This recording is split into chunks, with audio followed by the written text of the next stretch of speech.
Assalamualaikum warahmatullahi wabarakatuh. Kami dari tim Evolved City Maverick ITB akan mempresentasikan mengenai karya tulis ilmiah yang sudah kami susun mengenai pengembangan inovasi transit oriented development dengan electric vehicle sebagai smart mobility pengurangan emisi dan pembangunan berkelanjutan di ibu kota Nusantara. Kami dibimbing oleh Hanafi Khalifatul Iman dengan penyusun yaitu Anis Devendrianto dan Khana Unsaibo. Di pendahuluan latar belakangnya yang membuat kita membahas mengenai IKN, khususnya TOD dengan berbasis electric vehicle, yaitu dalam era revolusi industri, Indonesia menghadapi berbagai perubahan iklim akibat emisi karbon dari kendaraan bermotor yang menjadi salah satu sumbangsi emisi karbon terbesar di Indonesia. Sistem angkutan umum mulai mengusung konsep TOD untuk mengurangi ketergantungan pada kendaraan pribadi dan meningkatkan kualitas hidup. Electric vehicle menjadi solusi ramah lingkungan meskipun pengembangannya di Indonesia itu masih menghadapi berbagai tantangan seperti infrastruktur, regulasi, dan sumber daya manusia.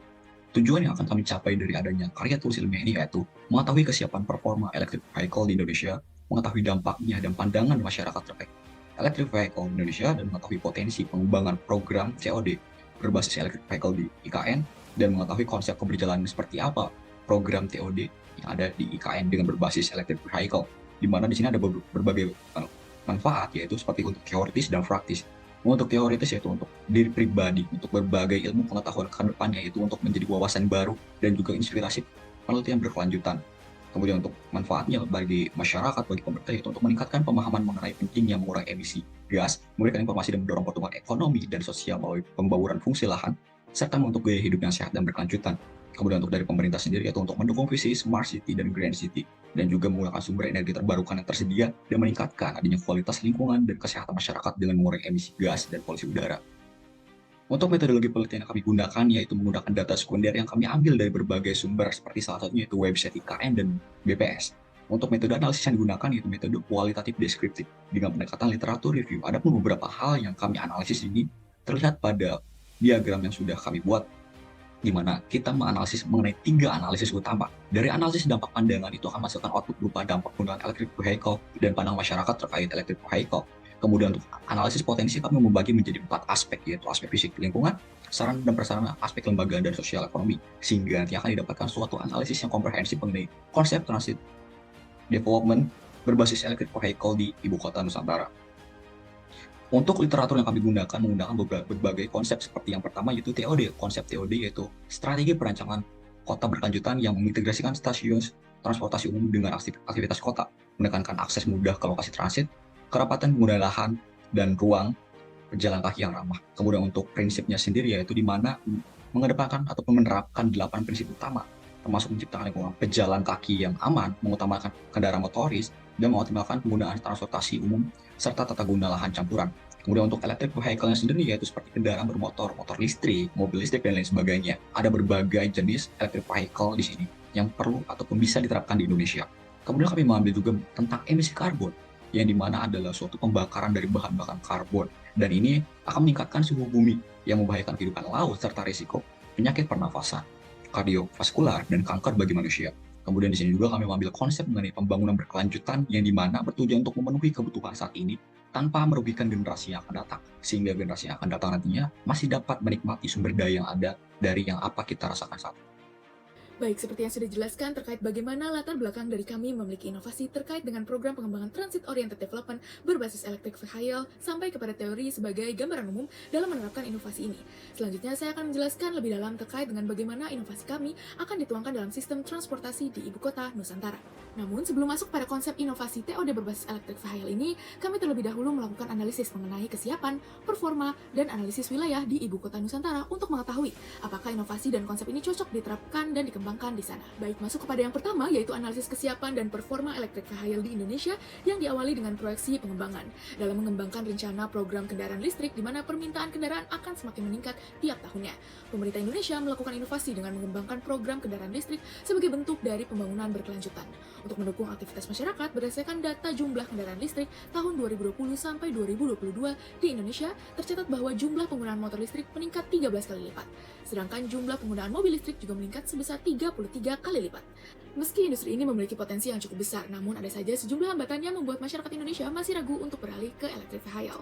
Hambatan tersebut diantaranya adalah kesulitan untuk menemukan stasiun pengisian daya, harga motor listrik yang masih mahal, hingga jarak tempuh yang masih terbatas. Pada tahun 2030, pemerintah memperkirakan adanya 7,46 juta kendaraan listrik dengan kebutuhan stasiun pengisian mencapai 530.000 unit. Dilihat dari segi kebutuhan sarana pengisian dan kondisi existing, dapat dikatakan bahwa kondisi infrastruktur di Indonesia masih belum siap untuk menyambut adanya program kendaraan listrik. Maka dari itu, nantinya konsep TOD berbasis electric vehicle ini akan dikembangkan lagi lebih luas terkait dengan SPK LU-nya.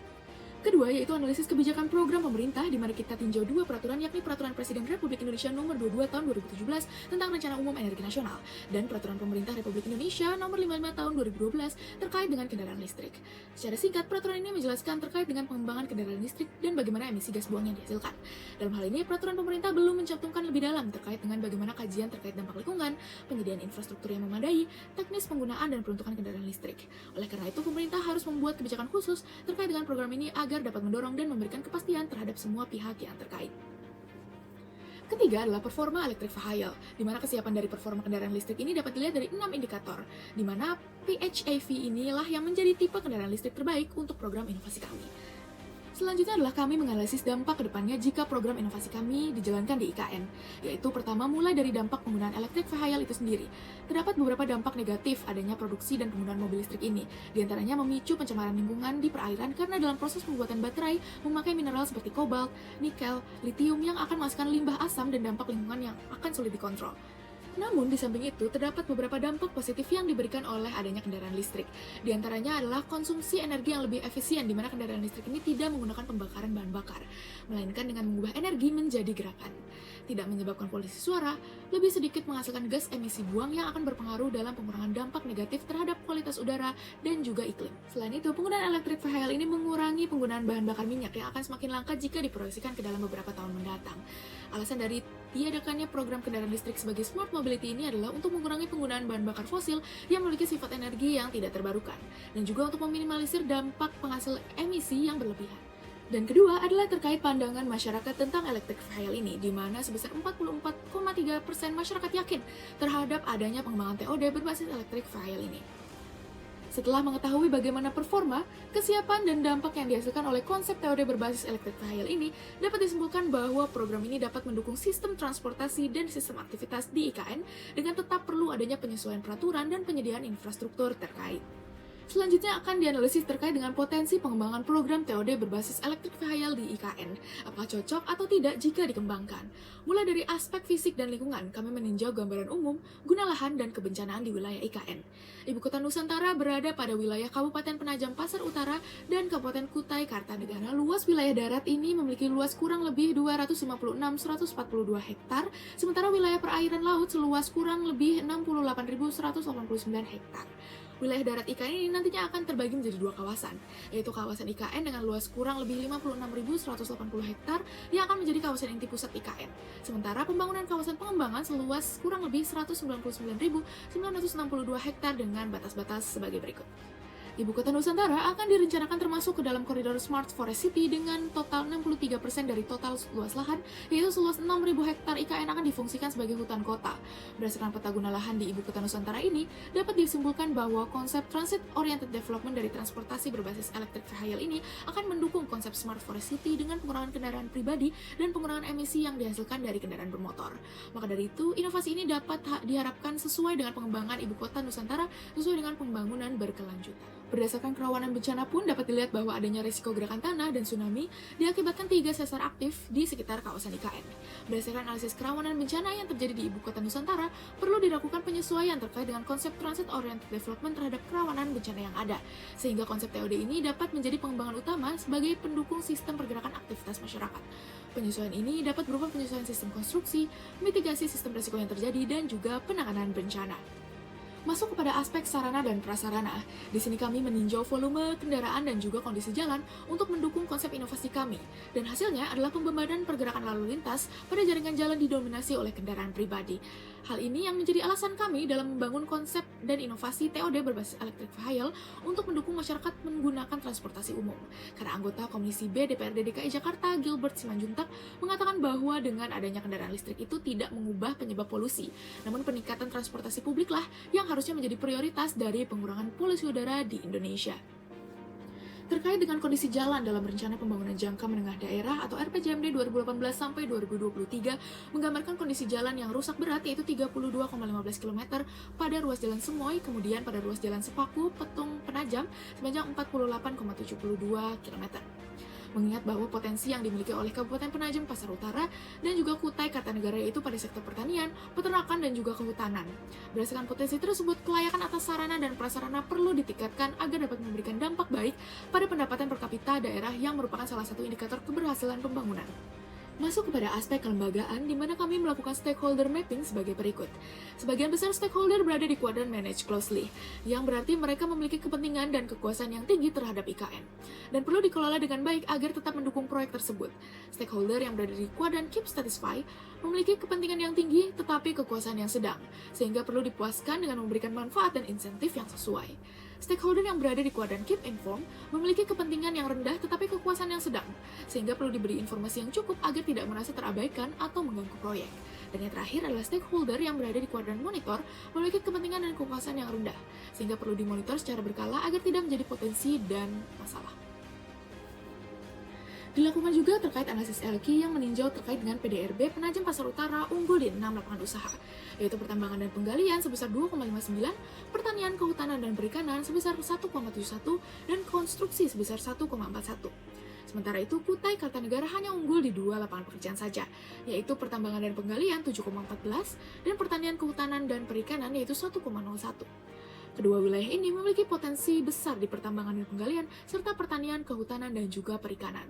Namun, dalam menghadapi tantangan lingkungan dan sosial, penerapan TOD berbasis electric vehicle ini menawarkan solusi holistik untuk tantangan transportasi dan peningkatan kualitas lapangan usaha. Manfaat utamanya adalah untuk mengurangi ketergantungan pada kendaraan pribadi yang berbahan bakar fosil, mengurangi polusi udara, kemacetan, dan konsumsi bahan bakar fosil. Dengan electric vehicle sebagai moda transit jarak dekat, kita dapat meraih efisiensi, energi, mengurangi emisi, dan juga meningkatkan kenyamanan perjalanan. Ini juga meningkatkan aksesibilitas dan mobilitas masyarakat, terutama bagi mereka yang tinggal atau bekerja di kawasan TOD. Setelah mengetahui benefit pembangunan berkelanjutan dari adanya pengembangan inovasi TOD berbasis electric vehicle ini, akhirnya kami membuat konsep TOD di IKN, mulai dari pemodelan sistem kegiatan. Dalam hal ini, konsep Transit Oriented Development dalam perencanaan inovasi transportasi IKN berbasis electric vehicle akan dituangkan ke dalam konsep pemodelan menurut Tamin tahun 2008 dengan 4 tahap model. Yaitu yang pertama adalah trip generation atau bangkitan dan tarikan, adalah tahapan pemodelan yang memperkirakan jumlah pergerakan yang berasal dari suatu zona atau tata guna yang jumlah pergerakan yang tertarik ke suatu zona atau tata guna. Yang kedua adalah trip distribution, yaitu distribusi perjalanan, adalah pemodelan untuk melihat bagaimana lalu lintas dapat ditimpulkan oleh suatu wilayah untuk didistribusikan. Yang ketiga adalah moda split, yaitu pembagian perjalanan ke dalam moda angkutan baik pribadi maupun angkutan umum. Dengan kata lain, moda split ini adalah pemisahan perjalanan berdasarkan jenis angkutannya. Yang terakhir adalah trip assignment atau pembebanan ruas jalan, adalah pemilihan moda dan rute untuk dilakukan bersama-sama. Untuk angkutan umum sendiri, rute ditentukan berdasarkan moda transportasi. Terkait dengan sistem rencana jalur angkutan umum, program ini berfokus kepada pengembangan kawasan berorientasi transit atau TOD di wilayah IKN. Dengan diterapkannya TOD, aksesibilitas ke transportasi umum akan semakin mudah, sehingga mendorong penggunaan transportasi umum dan mengurangi kemacetan serta kerugian ekonomi akibat penggunaan kendaraan pribadi. Dan yang terakhir, akhirnya kita masuk kepada konsep yang akan dikembangkan. Di sini kami menggunakan delineasi wilayah sebagai pendukung dan juga penghubung, yaitu 3 kota besar di Kalimantan, diantaranya adalah kota Samarinda, di mana Samarinda ini menjadi jantung dari sektor energi, mulai dari penambangan batubara berkelanjutan dan juga manufaktur energi terbarukan. Yang kedua adalah Ibu Kota Nusantara sebagai pusat pemerintahan dan juga pusat inovasi hijau dengan industri bersih dan teknologi yang tinggi. Dan yang terakhir adalah Kota Balikpapan sebagai hilirisasi pengolahan minyak dan gas serta pelabuhan utama. Lalu kami mengembangkan 8 prinsip utama. Yang pertama adalah fungsi campuran, pengembangan fungsi campuran dalam radius tempuh jalan kaki dari setiap stasiun, yaitu fungsi komersial, perkantoran, kelembagaan, hunian, dan juga fasilitas umum. Yang kedua, kepadatan tinggi, yaitu memaksimalkan kepadatan dan keaktifan di sekitar stasiun transit yang sesuai dengan daya dukung kawasannya. Yang ketiga adalah peningkatan kualitas konektivitas, yaitu koneksi sederhana, langsung, dan intuitif, mendukung mobilitas penggunaan menuju dari dan di antara stasiun yang bebas kendaraan bermotor dan memiliki sistem penanda yang jelas menuju stasiun dalam kawasan pengembangan. Yang keempat adalah peningkatan kualitas hidup, yaitu pengalaman ruang yang menarik, aman, nyaman, yang menunjang kebutuhan harian penumpang, pejalan kaki, pekerja, penghuni, dan pengunjung melalui jalan, plaza, ruang terbuka yang dapat memberi kontribusi positif kepada identitas dan karakter kawasan transit terpadu. Yang kelima adalah keadilan sosial, yaitu memampukan komunitas baru yang dapat bertahan dan sukses dalam jangka waktu panjang dengan membuka kesempatan pekerjaan dan hunian untuk semua kalangan sosial, ekonomi, dan mempertahankan komunitas dan jaringan sosial yang ada di daerah pengembangan. Yang keenam adalah keberlanjutan lingkungan, yaitu mengurangi dampak buruk pembangunan terhadap lingkungan yang didesain ramah lingkungan, penurunan jejak karbon sebagai dampak optimalisasi jalan kaki dan bersepeda, pembaruan air dan energi, dan menjaga ekosistem alam dan kota serta pengelolaan limbah untuk sumber daya baru. Yang ketujuh adalah ketahanan infrastruktur, yaitu dirancang kota yang dapat bertahan dalam bencana besar dan perubahan iklim. Dan yang terakhir adalah pembaruan ekonomi, di mana pengembangan ekonomi lokal dapat menarik investasi dan juga peluang kerja baru. Dan terkait konsep integrasi TOD berbasis electric vehicle ini, kami menyediakan peta sebagai wujud visualisasi dari integrasi TOD kami.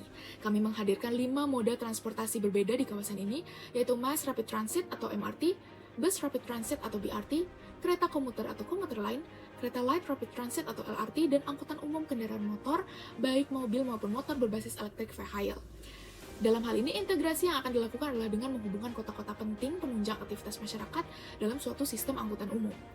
Dalam upaya mengurangi emisi karbon dan polusi udara, pemerintah Indonesia sedang melaksanakan program prioritas dari adanya angkutan umum yang berbasis kendaraan listrik. Dalam hal ini, inovasi yang dikeluarkan oleh pemerintah dalam menjawab kendaraan umum berbasis listrik ini akan sesuai dengan program inovasi yang kami buat. IKN sendiri pun belum memiliki sistem pergerakan yang terintegrasi di seluruh sistem perkotaan. Dalam hal ini, IKN memiliki potensi dalam mengembangkan Integrated Transportation System atau ITS. Saat ini juga karena adanya transportasi publik berbasis listrik. Selain itu, juga dilakukan pembangunan Transit-Oriented Development mulai dari MRT, LRT, BRT yang menjadi mobilitas utama masyarakat. Seluruh sistem kegiatan di IKN memerlukan pengaturan yang tepat, karena pengalihan kegiatan dan konsentrasi aktivitas mengurangi pergerakan manusia dan juga barang. Pengaturan aktivitas di IKN ini belum sama sekali ditata dengan baik dan kurang dalam integrasinya. Maka dari itu dibutuhkan peran pemerintah untuk mengatur seluruh aktivitas agar IKN teratur dengan membuat integrasi transportasi umum yang akan memudahkan aksesibilitas kegiatan masyarakat. Dengan kesimpulannya di sini di mana Indonesia menghadapi berbagai tantangan dalam mengadopsi kendaraan listrik karena infrastruktur terbatas, kurangnya SDM, terampil, dan pandangan masyarakat yang beragam. Dengan konsep TOD yang akan diterapkan, diintegrasikan, kita dapat mengurangi kemacetan, meningkatkan aksesibilitas, dan mendorong mobilitas berkelanjutan di masa yang akan datang. Kemudian ada pun saran dan rekomendasi yang dapat diterapkan, yaitu di mana pemerintah perlu meningkatkan infrastruktur dengan secara lebih luas lagi jaringan stasiun pengisian baterai, sehingga memperkuat regulasi terkait izin. Kemudian dari sisi masyarakatnya sendiri memang disarankan untuk bisa mempertimbangkan beralih ke kendaraan listrik, guna mengurangi polusi udara dan hemat biaya BBM, bahan bakar. Kemudian dukungan terhadap program Transit Oriented Development udara berbasis kendaraan listrik di ibu kota Nusantara ini juga perlu ditingkatkan. Kesadaran lingkungan harus ditingkatkan untuk mendorong pemilihan alternatif yang ramah lingkungan. Oleh karena itu, melalui kerjasama antar pemerintah dan masyarakat, kita dapat mencapai suatu masa depan yang berkelanjutan dan ramah lingkungan melalui pengembangan kesadaran listrik dan proses program Transit Oriented Development. Mungkin itu yang bisa kami sampaikan. Kami dari tim Evolve City Maverick ITB mengucapkan terima kasih. Wassalamualaikum warahmatullahi wabarakatuh.